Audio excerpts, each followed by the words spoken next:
श्री कृष्ण यमुना के किनारे सभी ग्वालों के संग खेल रहे थे।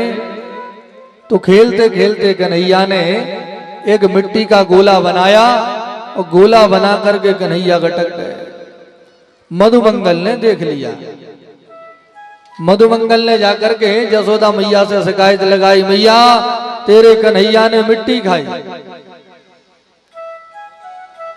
जसोदा मैया ने आकर के कन्हैया से पूछा, क्यों कन्हैया तुमने मिट्टी खाई? तो मना करने लगे। कहा मैया मैंने तो मिट्टी को हाथ तक नहीं लगाया। मधुमंगल ने कहा मैया तू दाऊ भैया से पूछ ले, दाऊ भैया के सामने उसने मिट्टी खाई। जसोदा मैया ने कहा क्यों बलराम कन्हैया ने मिट्टी खाई है? अब दाऊ भैया तो कहना चाहते हैं कि हाँ मैया मिट्टी खाई है, लेकिन आंखों ही आंखों में कन्हैया ने ऐसा इशारा किया कि दाऊ के शब्द पलट गए। कन्हैया ने कहा दाऊ ये तुमने मैया से कहा कि हमने मिट्टी खाई, तो हम भी मैया से कह देंगे कि दाऊ ने भी बड़ा सा भांग का गोला खाया था, तो हमारी पूजा पे बाद में होगी, तुम्हारी पहले हो जाएगी।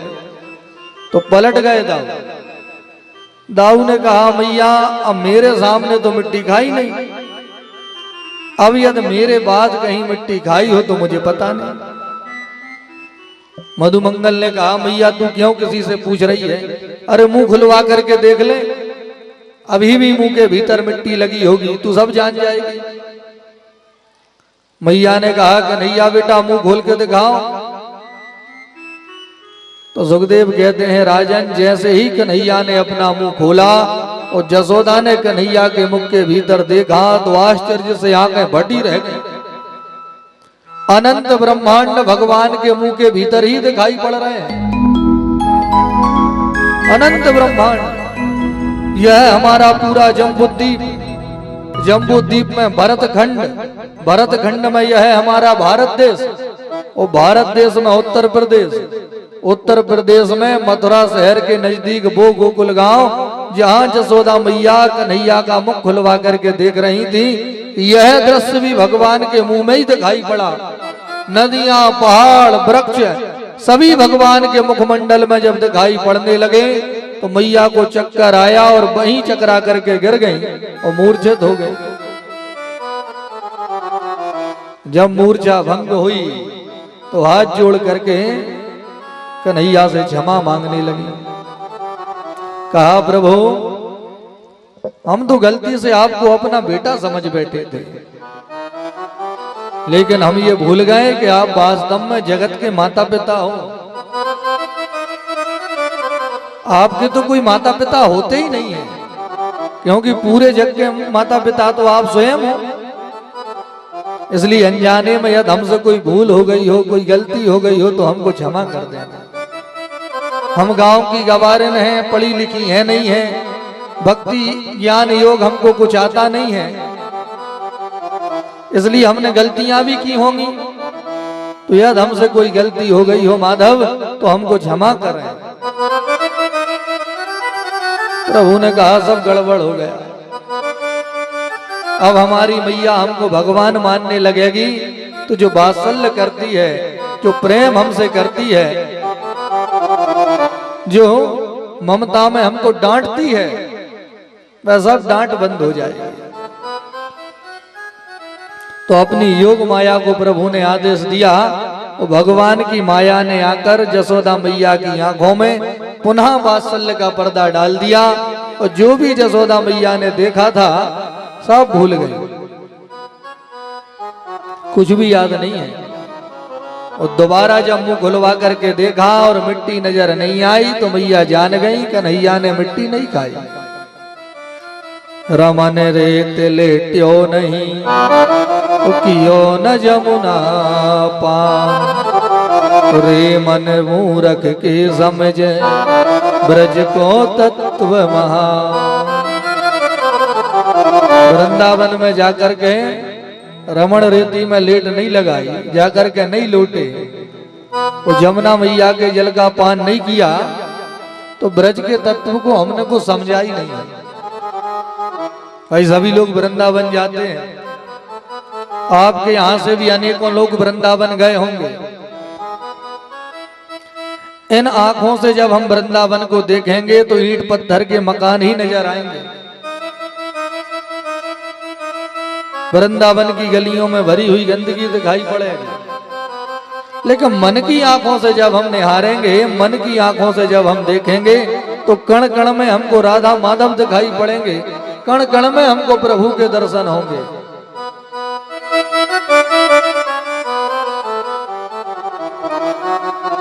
यदि भाव से जाएंगे तो हमको दिखाई पड़ेंगे। वो केवल घूमने के उद्देश्य से, मनोरंजन के लिए जब हम वृंदावन जाते हैं तो केवल ईंट पत्थर के मकान ही नजर आते हैं और कुछ दिखाई नहीं पड़ेगा। इसलिए जब वृंदावन की महिमा को समझना है तो वहां ये आंखें काम नहीं करती। वृंदावन को तो मन की आंखों से देखना पड़ता है।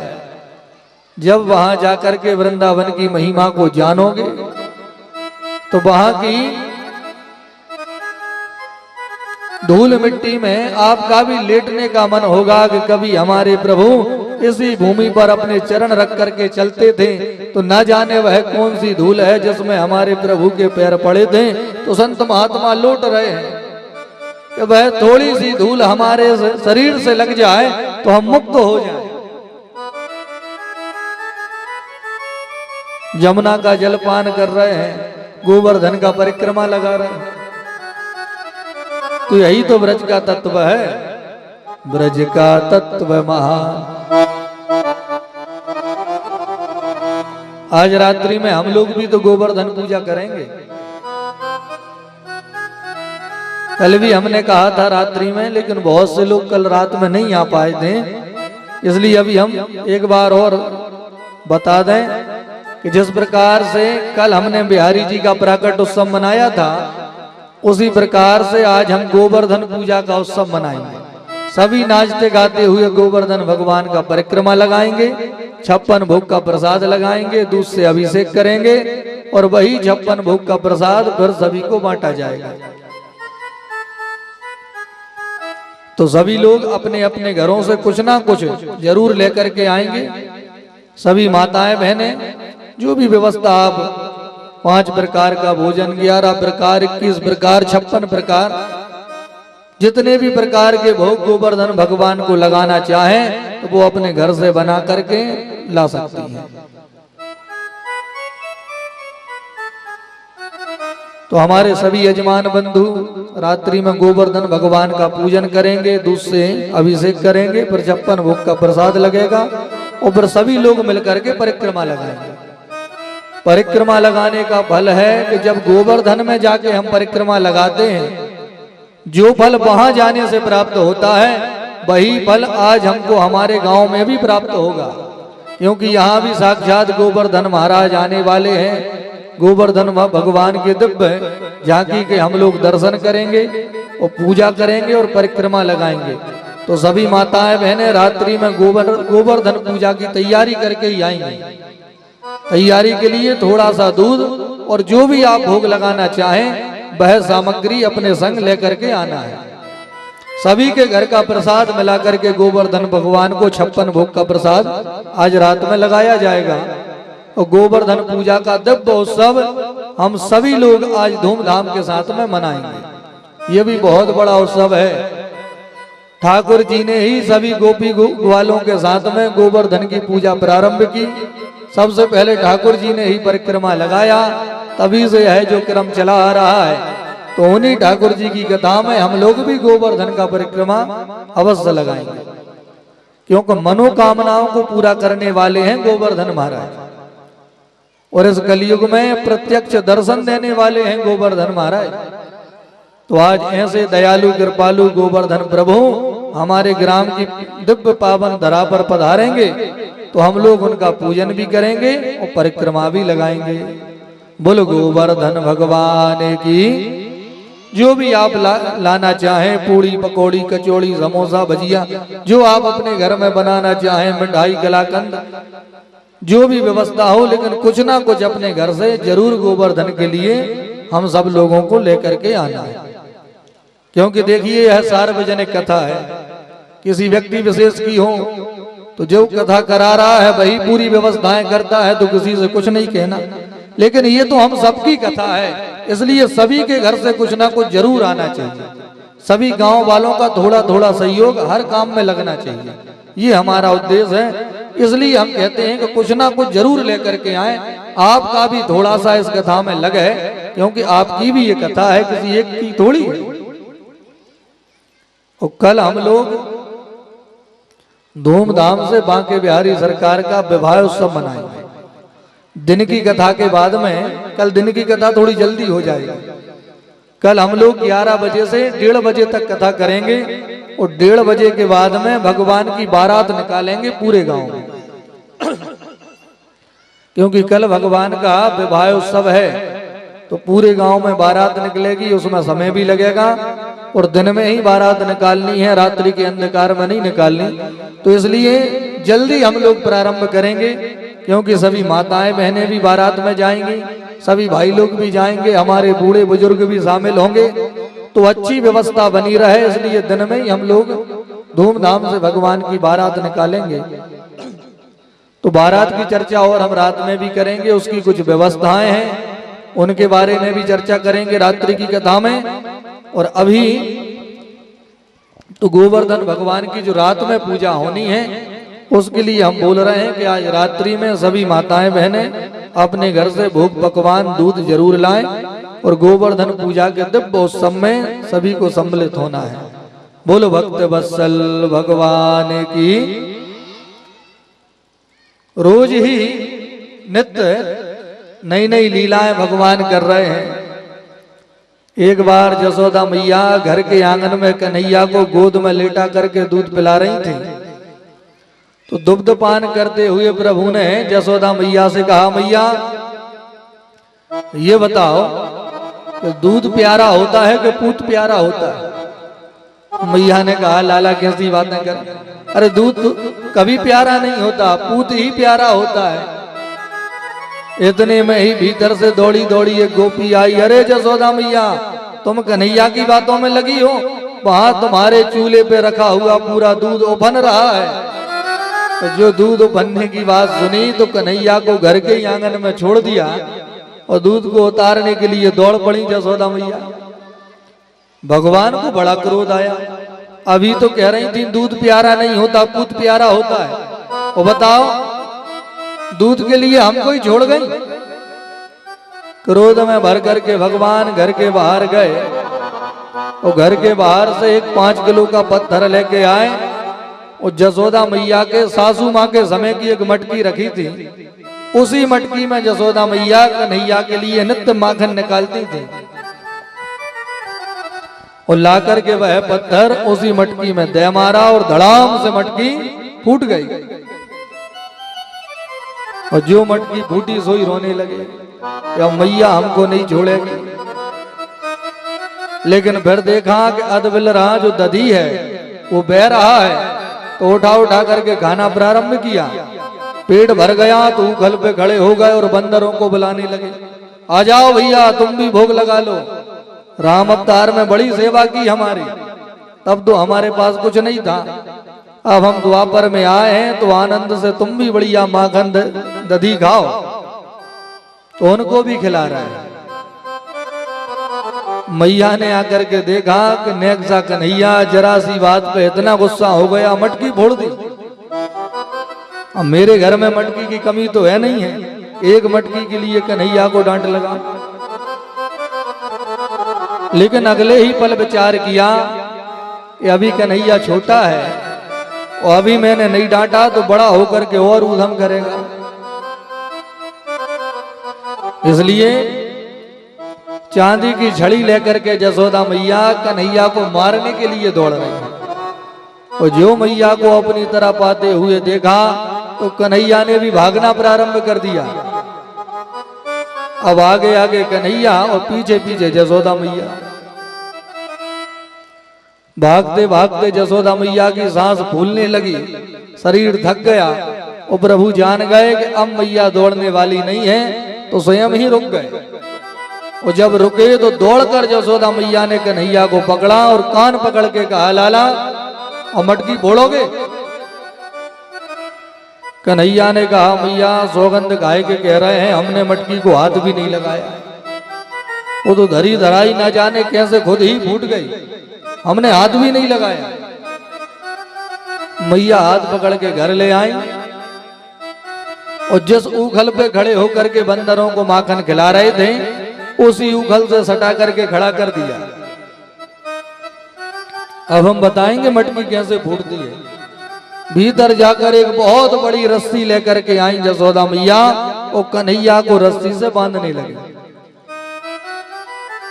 सुखदेव कहते हैं, राजन अब देखो प्रभु की लीला, रस्सी बहुत बड़ी है, लेकिन जो यशोदा मैया ने कन्हैया को बांधा तो रस्सी 2 अंगुल कम पड़ गई।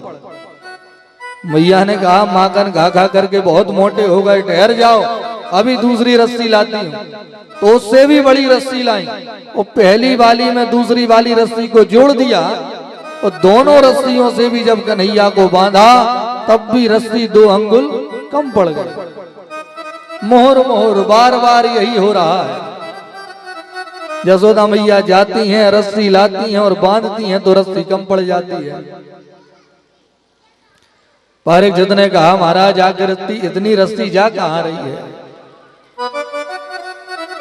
सुखदेव ने कहा, राजन प्रभु की 2 शक्तियां होती हैं,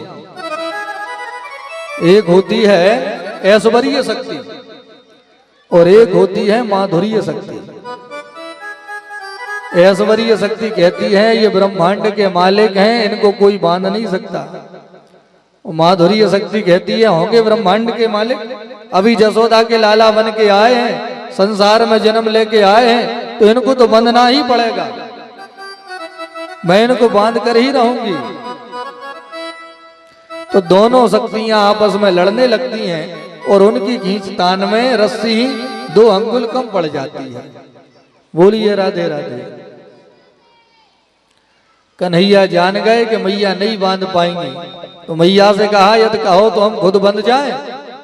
तो खुद ही अपने हाथ में रस्सी लेकर के भगवान ने बंधना प्रारंभ किया। तो यशोदा मैया ने जोर से कन्हैया को बांध दिया और प्रभु चिल्ला रहे हैं, मैया हमको मुक्त कर दो, अब मटकी नहीं फोड़ेंगे। सुखदेव कह रहे हैं, राजन देखो प्रभु की लीला, दुनिया को मुक्ति देने वाला आज खुद मुक्ति के लिए चिल्ला रहा है, मैया हमको मुक्त कर दो, हमें बंधनों से खोल दो, बंधन मुक्त कर दो। लेकिन मैया कहाँ सुनने वाली थी। क्रोध में भरी हुई यशोदा मैया घर के भीतर चली गई। कन्हैया पुकारते रहे, मैया ने बिल्कुल भी ना सुनी। तो जिस उखल से प्रभु को यशोदा मैया ने बांधा था, थोड़ा सा जोर लगा करके प्रभु ने उखल को नीचे गिरा दिया और घुटनों के बल चलते हुए भगवान अब घर के बाहर आने लगे। पीछे पीछे वह उखल आ रहा है। दरवाजे से जैसे ही बाहर निकले तो वहां 2 अशोक के वृक्ष लगे हुए थे। भगवान जब वृक्षों के बीच से निकले तो कन्हैया तो निकल गए, उखल अटक गया और जो थोड़ा सा बल लगाया तो जड़ सहित दोनों वृक्ष धड़ाम से जमीन पर गिरे। शब्द ध्वनि को प्रभु ने रोक दिया। वृक्षों के गिरने की आवाज तो होती, लेकिन कन्हैया ने होने नहीं दी, कभी दौड़ करके सभी लोग आ जाएंगे। तो आवाज क्यों नहीं होने दी? क्योंकि जो वृक्ष गिरे हुए थे उन्हीं वृक्षों की जड़ों में से 2 सुंदर सुंदर गंधर्व प्रकट हो गए और दोनों के दोनों हाथ जोड़ करके कन्हैया की स्तुति करने लगे।